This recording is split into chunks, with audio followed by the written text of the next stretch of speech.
Sure. Okay. Thank you, everyone, for being here for the Behind the CV series, which we're happy to resume. My understanding is this is the first time we're doing it in person in some time because of the pandemic, so it's great that you're all here. Just to say a little bit about the process, the goal here is to have a mostly unstructured conversation. I mean, I've got a little structure in my hands here, but otherwise, I'm just going to sort of ask some questions and sort of follow where the conversation goes from there. The nature of it is that anyone should feel free to ask questions if they have them too, so if you raise your hand, we'll try to incorporate your questions, and I'll save some time at the end to make sure that people can ask questions as they see fit. Other than that, since this is Behind the CV, the goal is to have a conversation about things that you couldn't glean from looking up someone on the internet, but I thought just so we have some shared context, I would just briefly summarize Anna's CV by way of introduction. Anna began her academic career at the University of Athens, where she pursued a BA in linguistics and classics. She then went on to receive a PhD in linguistics at the University College London. She then went on to a brief postdoc at Berkeley and then at Penn before becoming an assistant professor at the University of Delaware. She then quickly rose through the ranks from assistant professor to associate professor to full professor before Penn finally made the wise decision to bring Anna back here.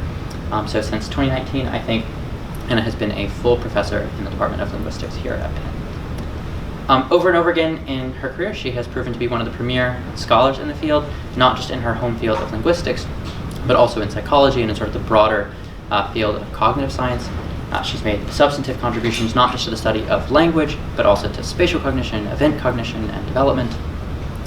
At the core of her research program is a really fundamental, timeless question about the ways it is that language interacts with other pieces of the mind, like perception and cognition and so on.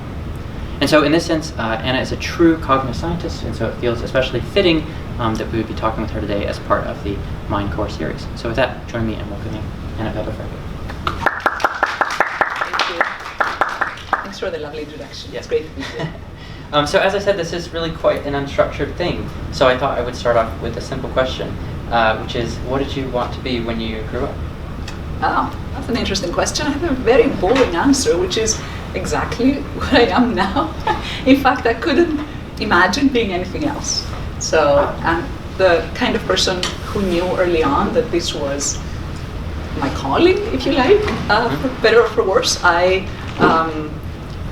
didn't really have an aptitude for, sports or, like a lot of more physically oriented things. And I had decided at the age of 16 that I wanted to get a PhD, probably something language related, in England. I mean, I had a very specific plan.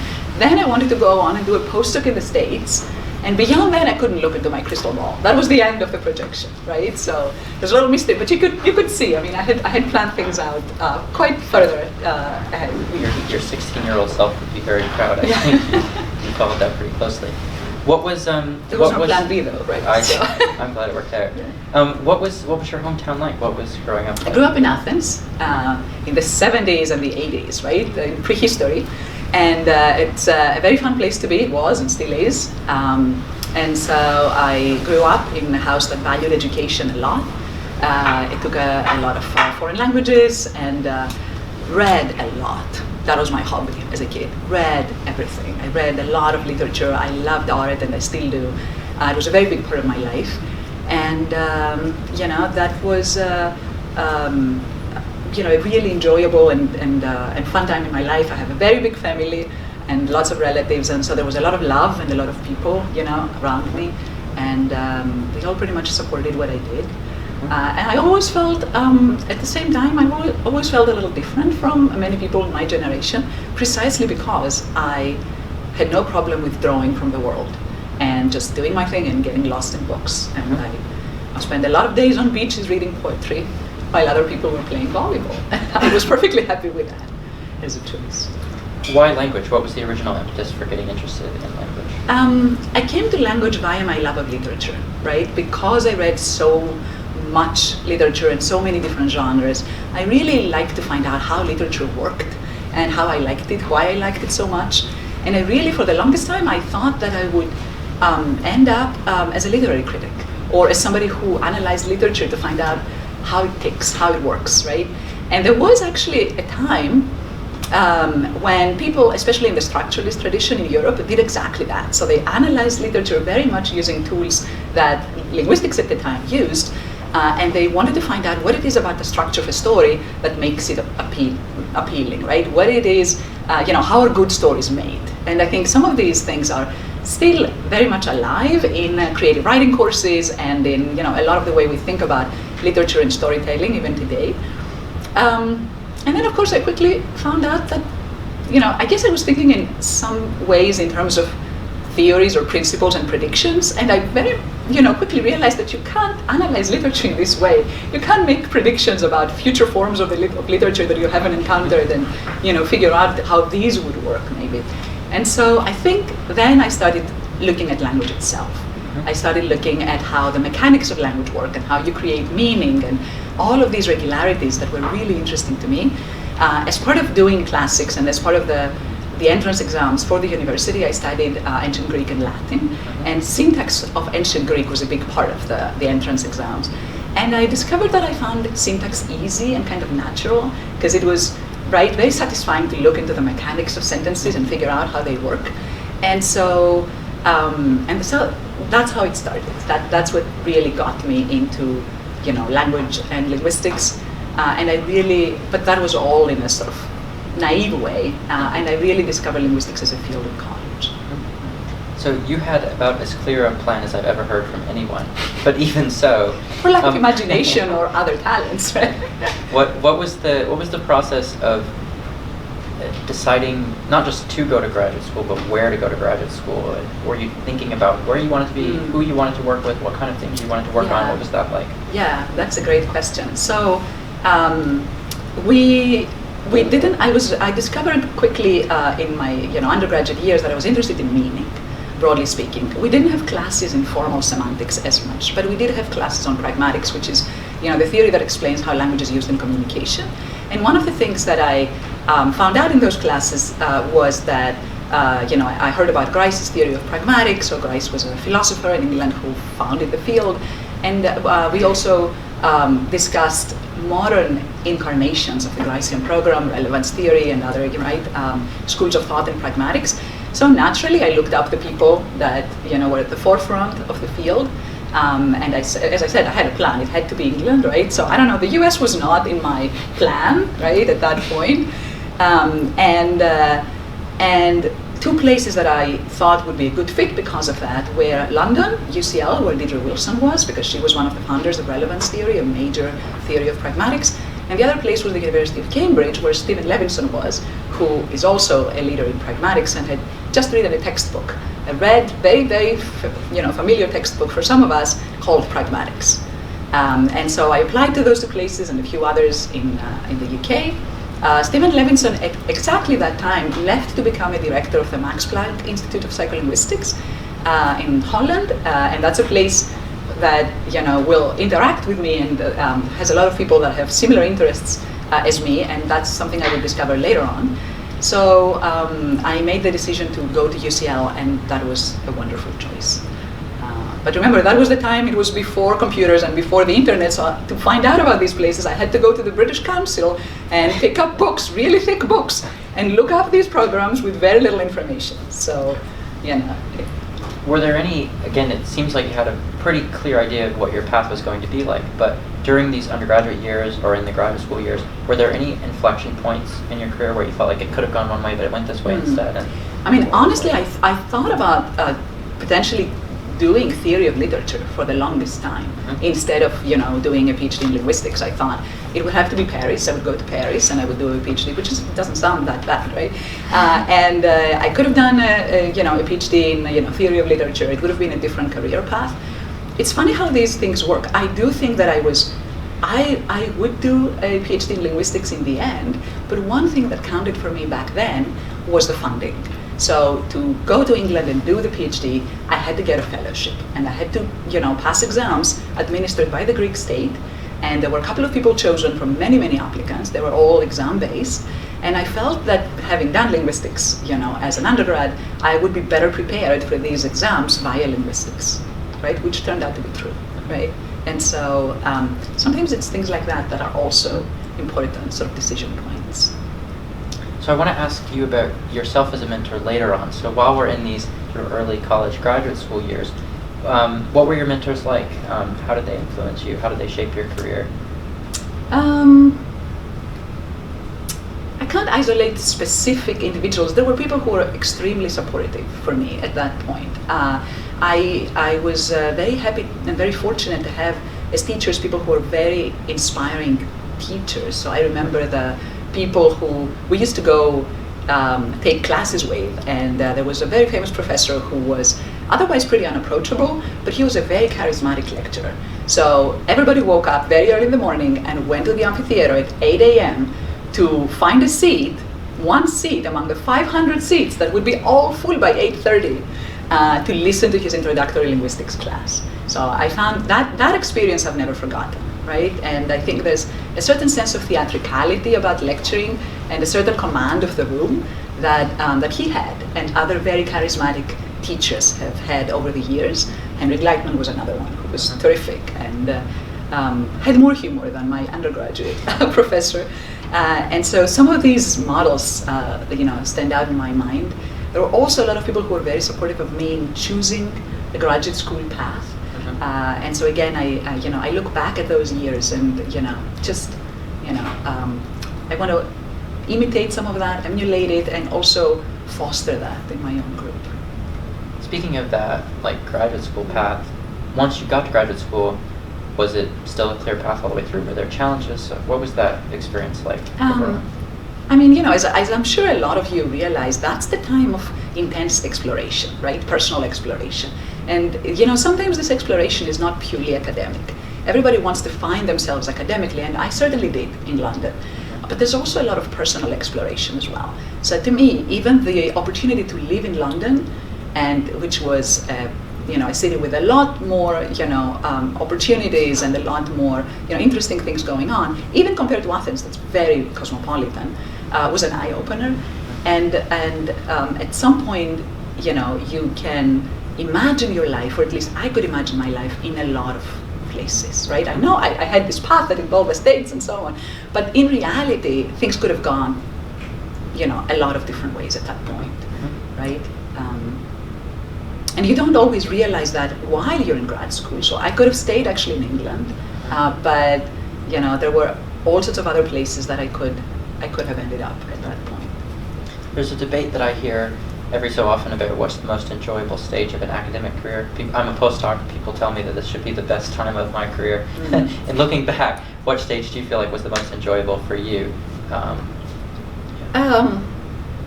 I don't know. Also my grad school days go back, quite a while. And so I think during grad school, we were, maybe because things were not as professionalized as they are today, I think we were freer, right? I think we were freer. Yes, we published papers, and I published papers and all of that. We went to meetings, but I also traveled a lot as a grad student. I went on really cheap trips to anywhere I could get to from London, and there was a lot of places, So I don't know, I think there's the academic part, but there's truly another part of exploration that is very critical in these years. And so I think as a complement to the purely academic component, made my graduate years really unforgettable. Is there any particularly good standout moment that you have from grad school that you look back on? I think graduate school for me was at UCL was a time and place where I really discovered cognitive science. Right? I always knew that I loved language and I knew linguistics quite well, but I didn't know the other components of what I would discover is called cognitive science. So one thing that made UCL really unique was that was embodied in my advisor, Deidre Wilson, was the very close relationships to philosophy. So we really were embedded into a culture that involved a lot of philosophy of language and quite a bit of philosophy of mind. At the time, some of the best philosophers across the board were in London, and we invited them over to UCL Linguistics very often. There were also a lot of classes and lectures and events in London that we all went to. And there was a lot going on in psychology as well.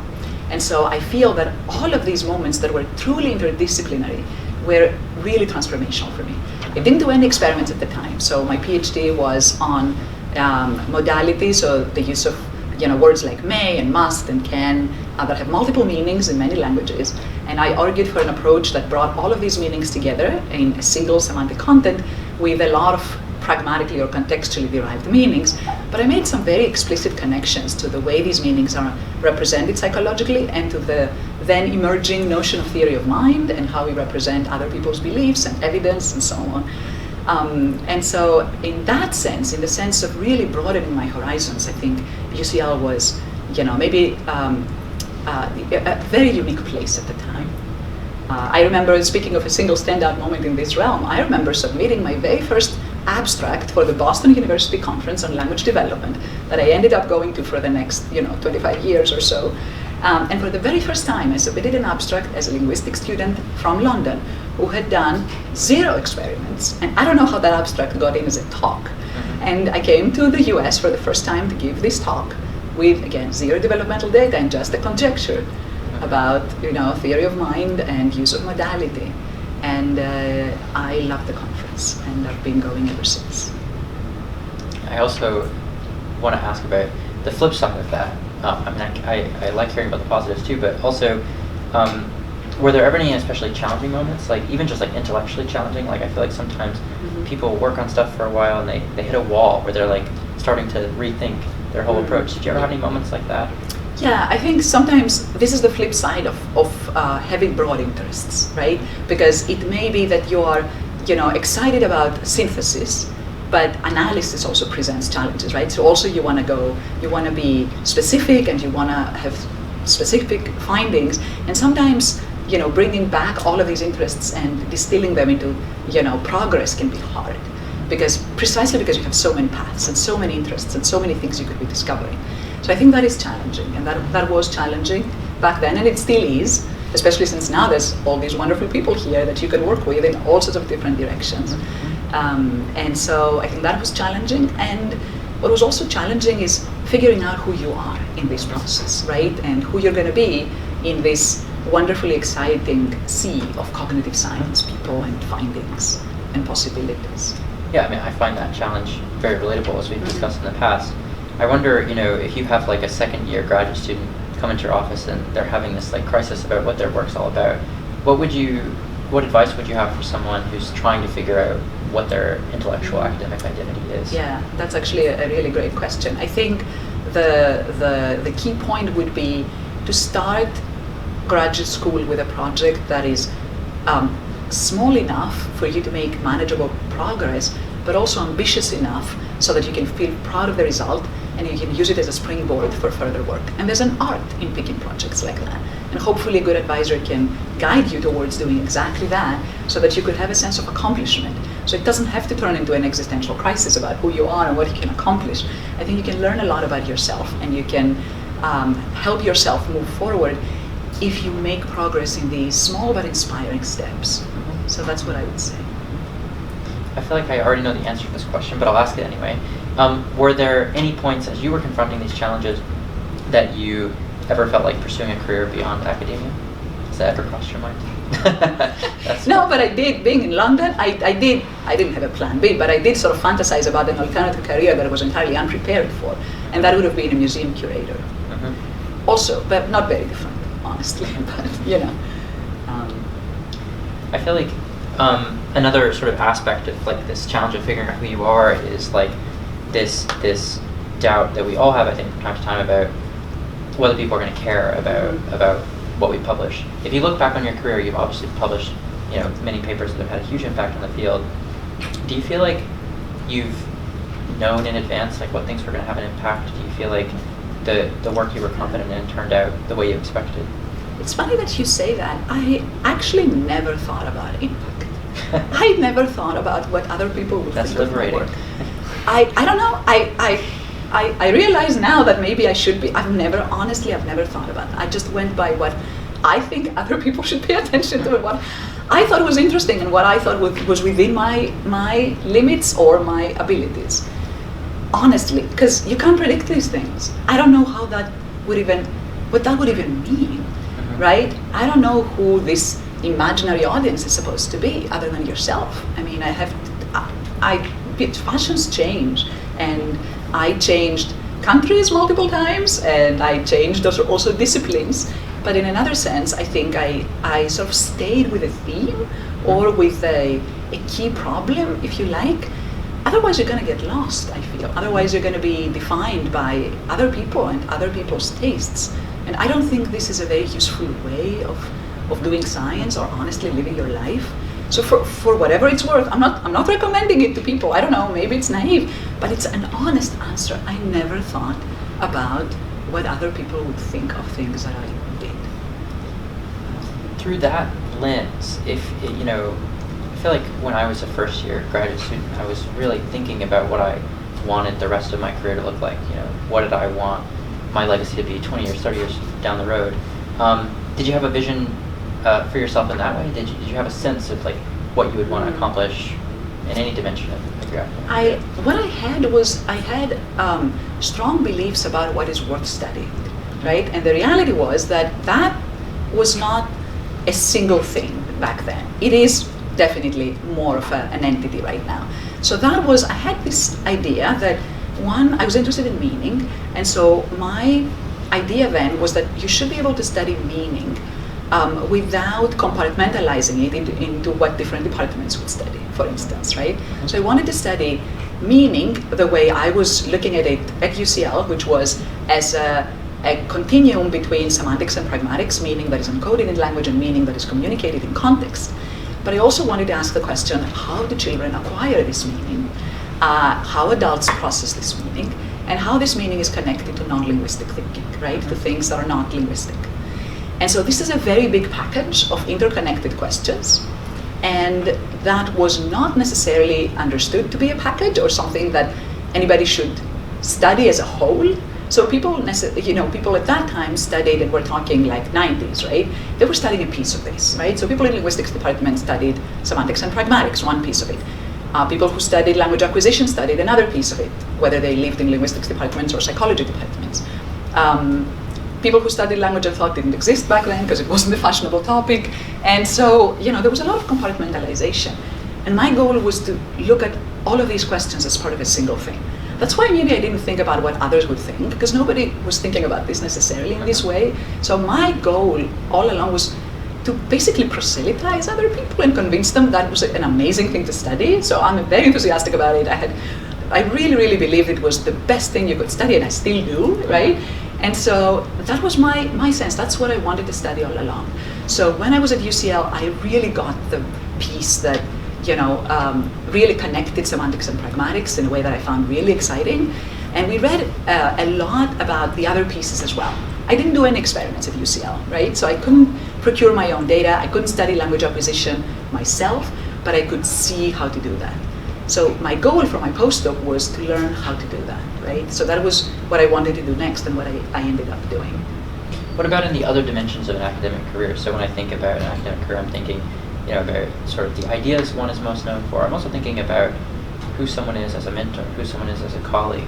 Did you have a vision for like what kind of lab you wanted to have, or like what kind of? I wasn't thinking about that at all because I didn't have a lab, and I wasn't in a lab as a grad student, right? So I was in a community of scholars who came together and thought together and collaborated, but it wasn't a lab culture. I was in a linguistics department that again, was not experimentally oriented. I think it was the beginning of the very beginning, and actually some of the people that we were at UCL with were part of that movement to create experimental semantics and pragmatics. And we very recently, just closing the circle, like so many years later, we created a couple of years ago with my colleague here, Florian Schwartz, a semanticist, a conference that is dedicated to exactly these themes, experimental semantics and pragmatics, our very own ELM, right, experiments in linguistic meaning.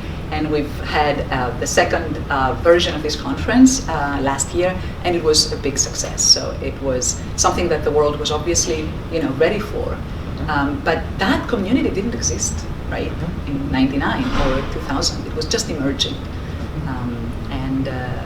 And so I think the other pieces that you mentioned about lab culture and mentorship, those I started thinking about honestly after I moved to the States, and particularly after I moved to Penn as a postdoc in '99, when I came to the previous version of MindCore that was called IRCS, the Institute for Research in Cognitive Science, and I started working with the amazing Lila Gleitman, who was the paradigm mentor and did run a lab.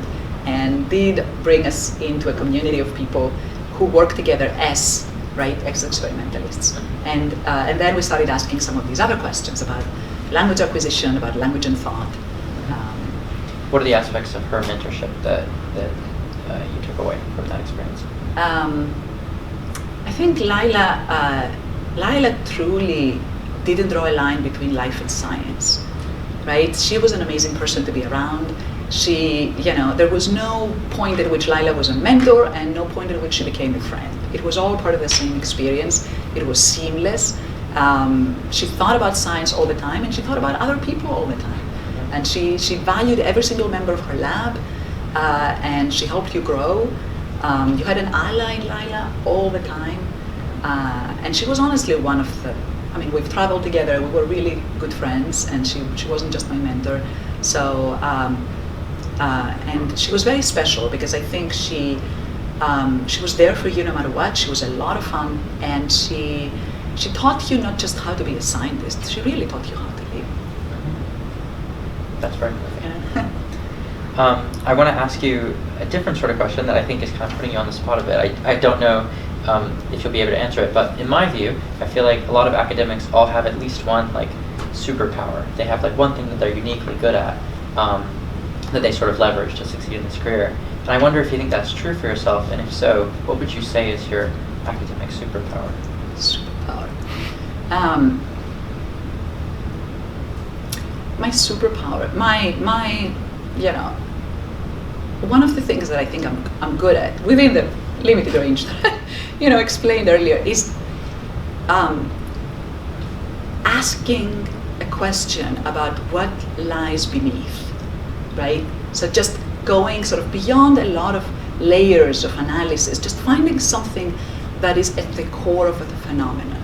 That's what I try to see always, sort of, right?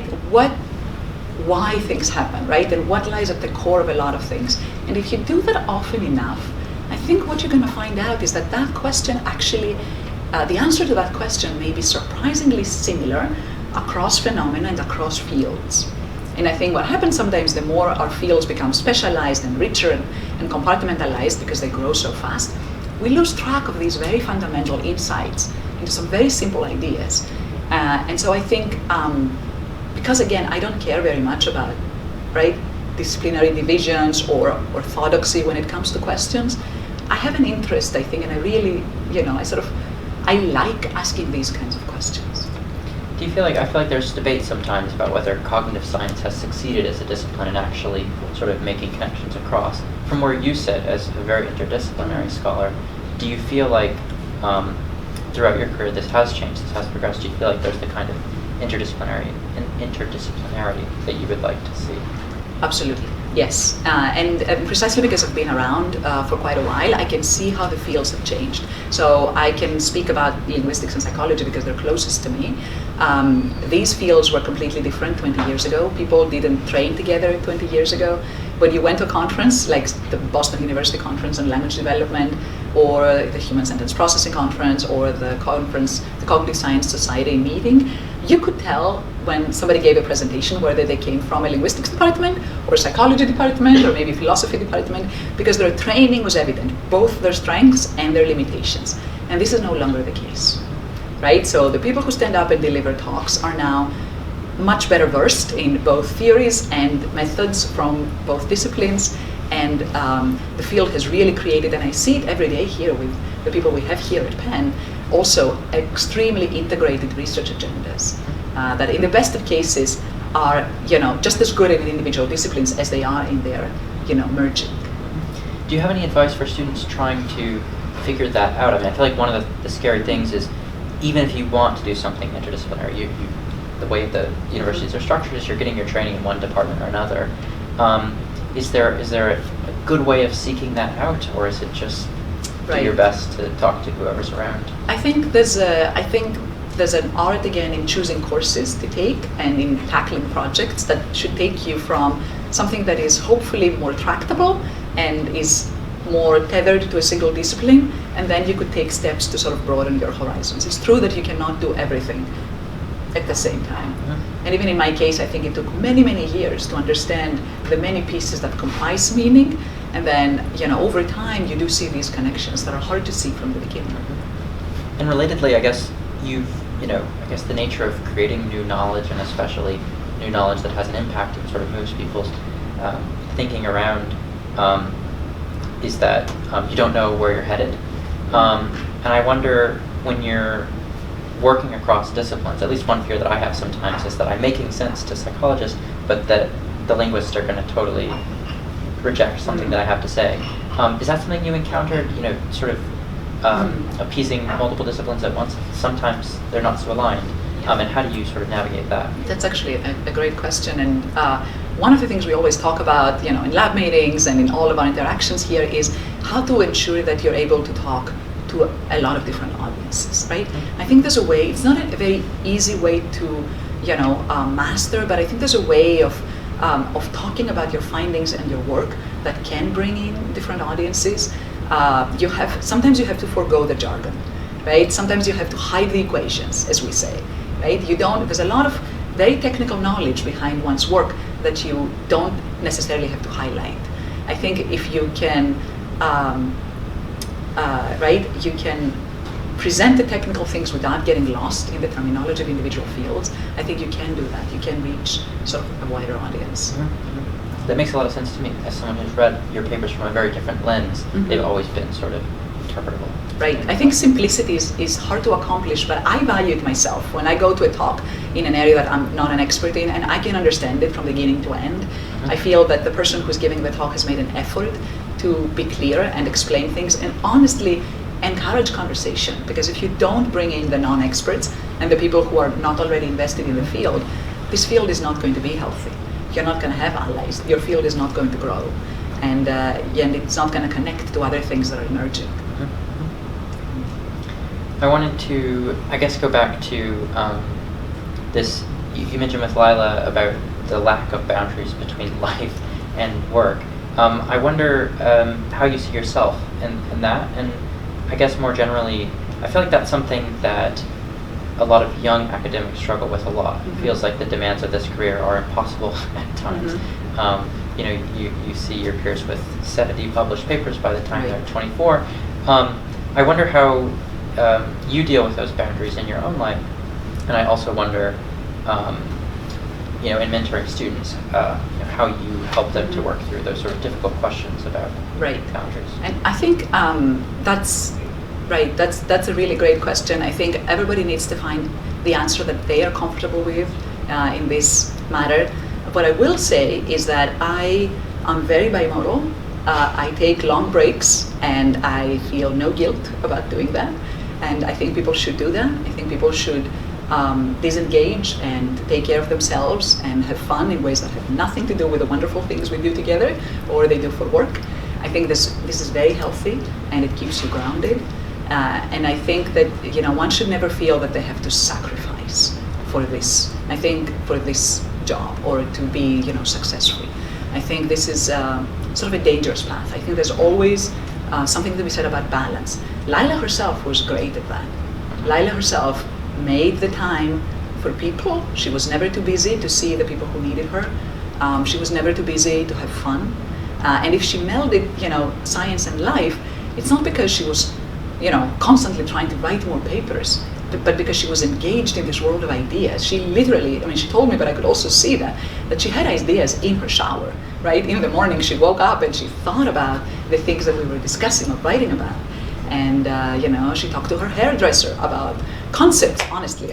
One day we were talking about the Fodorian theory of concepts, and she, had a conversation with her hairdresser about, basically she asked her whether concepts are innate, but in different words. So that's what I mean. But that just has to do with the joy of discovery and the joy of sharing your interests with the world. It doesn't have to mean that you're going to stay in on Memorial Day weekend to finish a paper. You can if you want to, but it doesn't mean you have to. Yeah, I like that distinction. I think there's often a lot of debate about should you be working on weekends, should you not be working on weekends, and I think maybe what that misses, that I think you articulated very clearly, is that a lot of our work is thinking, and you can think anywhere. You can think in the shower. You can have your best ideas with your hairdresser or whatever it is. And I feel like that distinction sort of helps one to know how they should be compartmentalized. Yes. That makes sense. But I wondered also concretely, like one of the hardest things for me at least is that because our work is thinking, I get home, I need to be present there, and turning that off. Is that something you feel like you compartmentalize in that way, or are you more like you're going to keep thinking until you well, I'm married to an academic, so I don't completely switch off. Dinner time conversations may also be, right, about work, not narrowly, speaking, but broadly speaking. I also ask my kids about my experiments, honestly. Sometimes they have good ideas, and they ask me, Mommy, what are you working on these days? And so you have to talk to non-experts, so I try to be simple. But you'd be amazed that sometimes they're helpful, I talked to them about an experiment on categorization, and they gave me some good clues about stimuli. But that's not work. That's not bringing, or at least it's not to me, it's not bringing my work home with me, right? Because to me, talking to my kids about categorization sounds like fun, right? It's actually not a burden, and it's not something that I feel detracts me from being present with my family. I think it's one of the things that we academics can do. We can bring this joy and this curiosity and this sense of discovery to the people around us. And it's fun, it's not a burden, right? I have a few more questions, and then of course we'll take questions from anyone who has sort of other thoughts or questions. But I was going to ask you if you were to think back to your first year graduate student self, and you were to give them advice either about life or about academia. Is there any advice that you wish you had then, or that you give to yourself now, or do you feel like you figured it all out pretty well? Well, not in the first year of grad school, but a little later, I would tell my younger self not to worry. Things generally have a way of working out. Yeah. What about, I also wonder about, I feel like students these days confront different sorts of challenges, especially at a place like Penn. A lot of students that have made it here, undergraduate students, have sort of followed a very particular path to get here. And what's uncertain is the rest of life. Yeah. Suppose a second-year student came into your office and they were having this crisis because they really wanted to pursue an academic career, but they were sort of uncertain about the uncertainty. What would you say to a student who found themselves in that position? I would like to have a conversation with a student. I would encourage them to also have a conversation with themselves almost about what matters to them at the moment, right? And that again is different for different people. Life, deciding a career is not the last thing you're going to do. Life is full of uncertainty. And so in some sense, dealing with uncertainties needs to be an ongoing process. Honestly, sometimes our career is not the most important part of these, or the hardest in some of these decisions. And so there are all sorts of considerations that people need to take into account when deciding about their own life. And so the fact that you are at a university doesn't mean you, or even you, that you've embarked on a PhD, doesn't mean necessarily you're going to follow a certain kind of path. There are a lot of different choices, and I think, again, if you take a holistic picture about who the individual is and what they want and what they feel comfortable with, and helping them sort of overcome any obstacles they feel they might be in their way, I think that would be the message from me. What about, then there's this other major stage of uncertainty, which is the transition from, postdoc or graduate student to faculty member. And I feel like by the time many people reach that stage, they've been a student in some form for, maybe the last 25 years of their life, and now they're having to be in this very different role. And I think especially the role transition from being a student, being a mentee to a mentor is one that people struggle to see for themselves. I'm curious what that transition was like for you, and whether you'd have any advice for people that are struggling with that transition themselves. No, that's a great question, and I realize that there are a lot of aspects of our academic life that we don't explicitly talk about. So people learn a lot of these things by osmosis, but we don't highlight them sometimes for the members of our groups. So having a position, especially in an experimental field, means basically, running a small operation, right? Running a lab and having it funded and mentoring people, like you say, and making sure that everybody thrives and making sure that you're an ally, right, and the champion for all of the members of your group. And that requires a certain kind of preparation. I think it helps, and that's something that happens here for sure. It helps for people to have been a mentor during their graduate school years. It helps if you have mentored somebody who's at a career stage earlier than you. So it helps if you're a grad student, it helps if you've mentored an undergraduate. Again, if you're a postdoc, also if you worked with somebody who's at a different career stage as you, it really helps you and the more of that mentoring you've done, the better, because that prepares you for what you will have to do moving on to a different career. It doesn't have to be an academic career, by the way. You're gonna have to mentor junior members of the group in any job, right? And you have to think about strengths and weaknesses and how to help people and how to make sure people are moving forward despite obstacles and despite crises in their lives, how you yourself can move forward despite crisis in your life, because everybody will face these moments. So that's not a singular transition moment. Life is full of curveballs and transitions and unexpected events, and you just have to have the presence and the sort of the capacity to overcome, right? And so I think this is something that you can prepare yourself for as much as possible within, the years that you spend as a mentee yourself.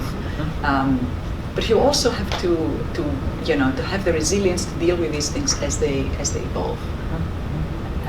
And there's going to be many transition points, believe me. Right? There's also, just to let people know, somebody mentioned this to me a while back, and I still remember that because I hadn't realized that. You will also grow, right? I know every transition is scary, and you look at it from the outside and you think, how am I ever going to do that, right? I'm not prepared. Nobody's prepared, right? That's the big secret, right? But also your own ability to handle a lot of this uncertainty and transition will grow as you move on from one role to the next, right? So if you're now a postdoc and you transition into an assistant professor position, you're going to grow. So you're not going to be the same person at the end of that first year as assistant professor as you are now.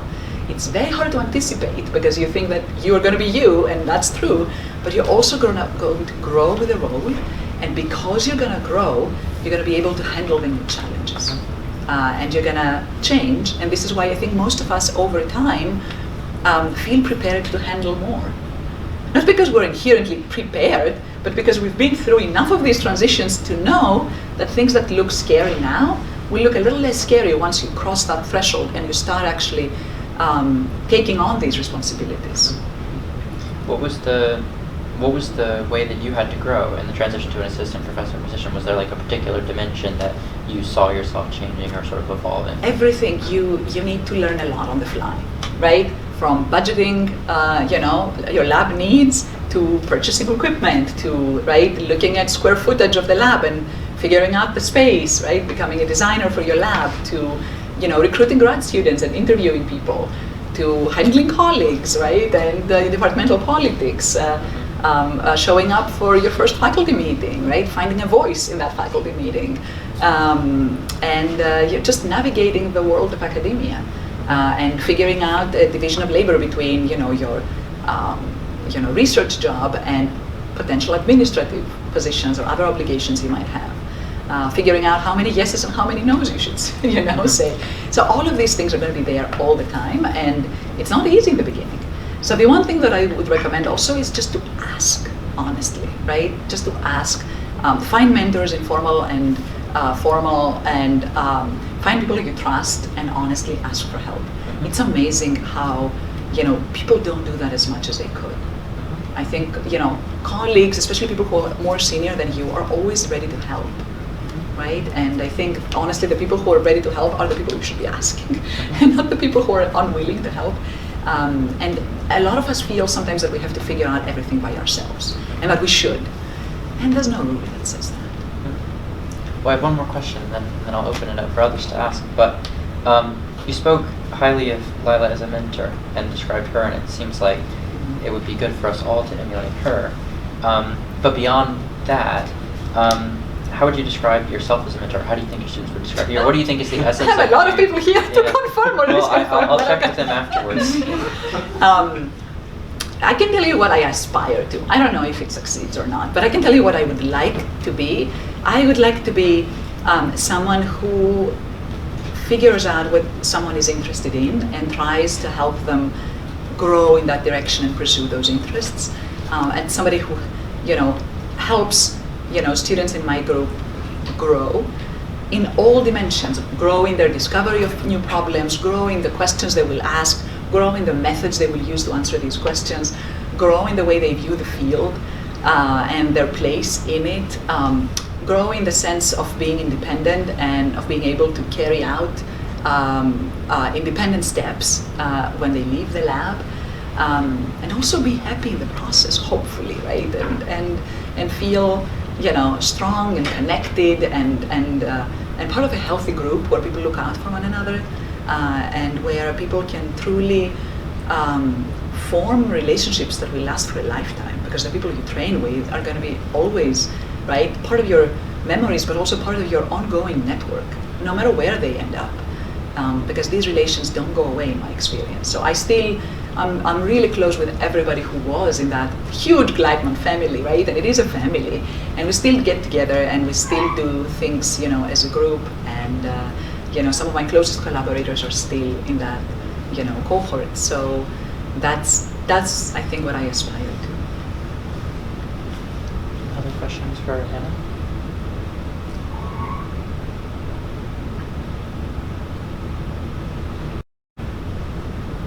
You may have spoken about this a little bit growing up, and sort of how you came to your interest, but you also, I think, talked about how in grad school you really valued sort of exploring beyond,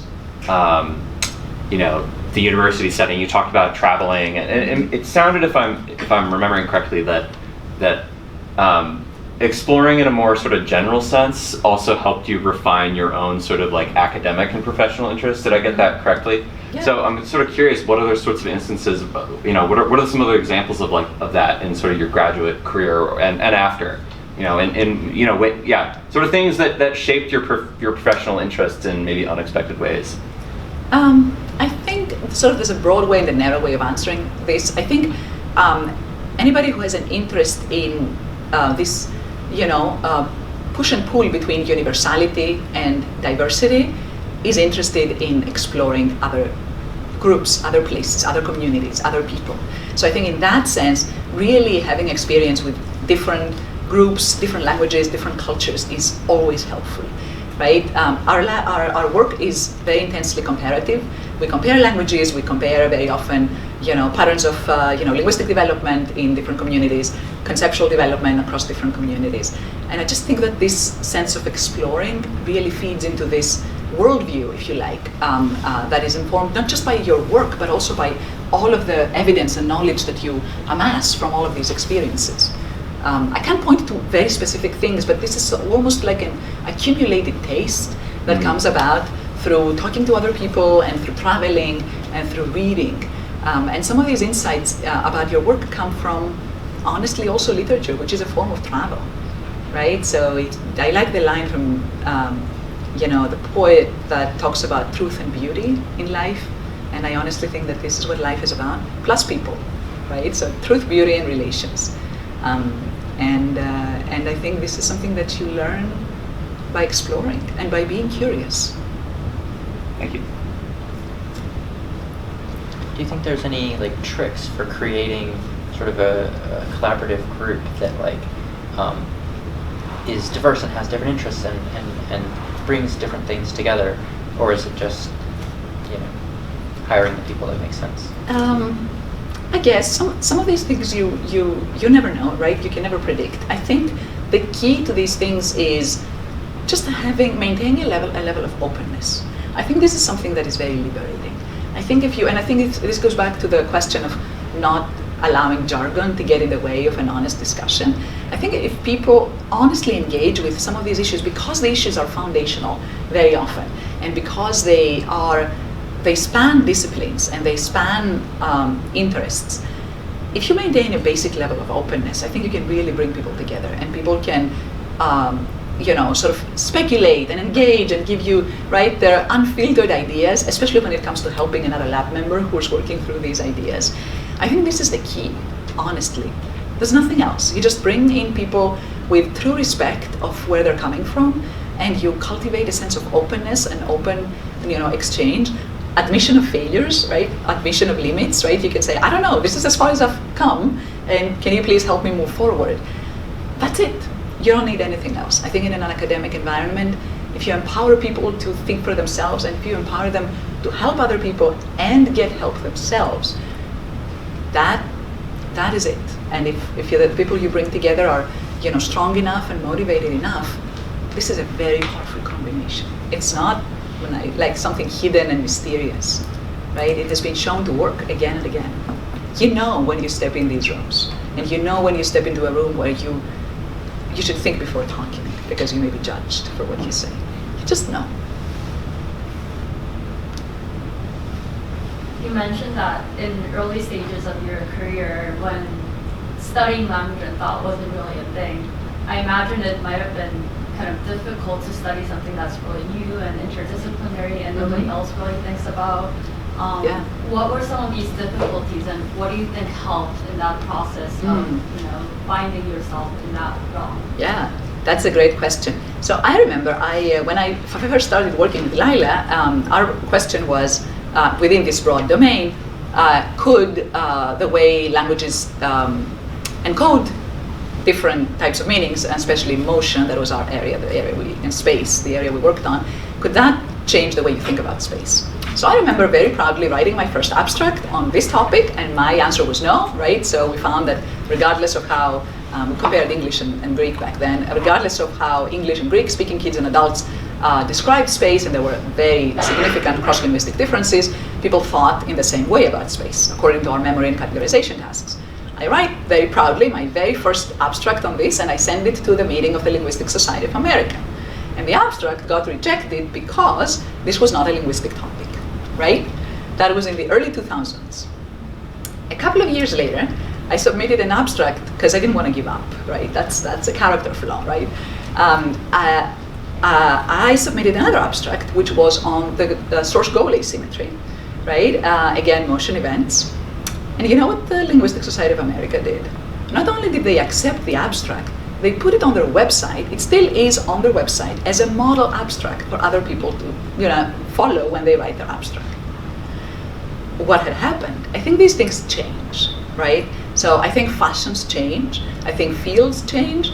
I think there was a lot of people at that time that decided to start asking these questions.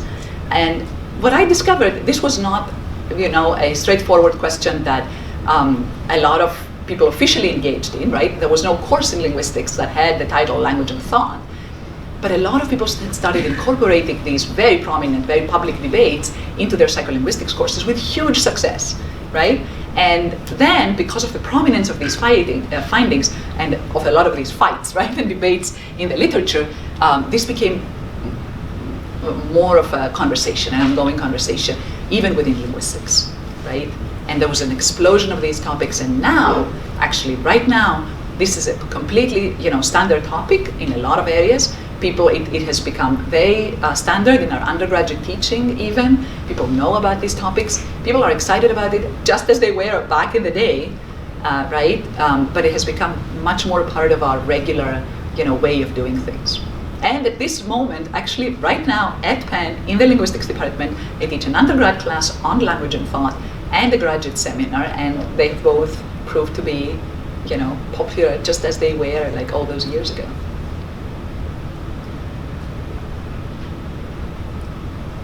Any other questions? Well, then let's thank Anna one last time for joining us, and thank all of you for joining as well. Thank you.